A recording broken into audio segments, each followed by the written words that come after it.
Music Theory, a complete course for grades 1 to 5. Lesson 29, Composing a 4-bar rhythm.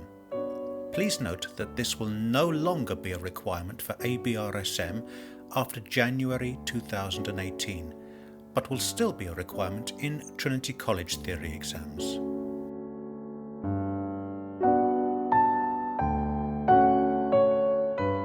In grade 1, you had to write a 2-bar rhythm that answers a given 2-bar opening.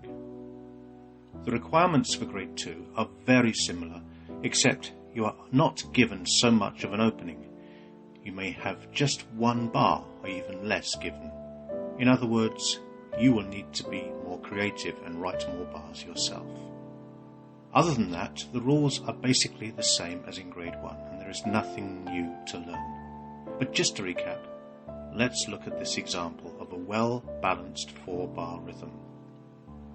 The things to notice will be the same advice as was given in grade 1. So just to remind you, notice that the first and the third bar have exactly the same rhythm. If you were given the first bar in an examination and you responded by writing the next 3 bars, that would be perfectly acceptable.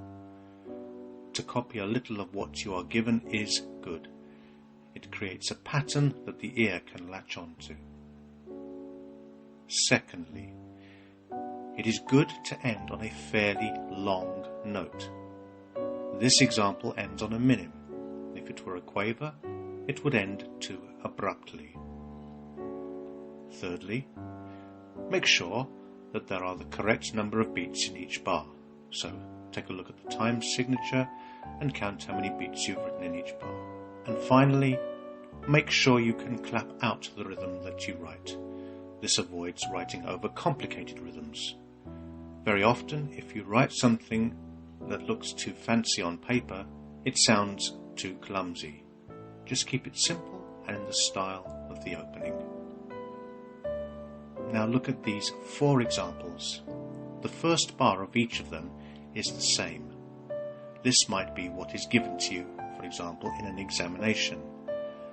And the following 3 bars are what you might write as an answer. Which of the 4 is the best answer?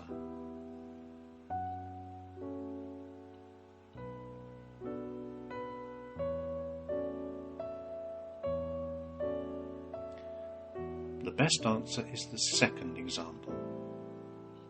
Now say what is wrong with the other 3 examples.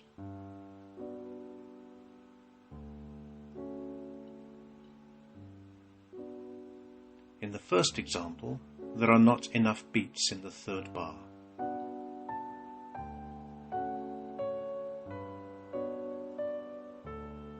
In the third example, it ends on a short note which sounds too abrupt.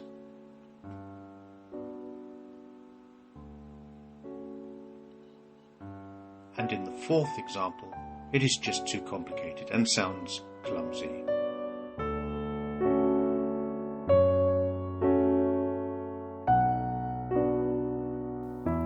For more help with music theory in general, download our app from Google Play to test you on all the topics needed for a music theory exam.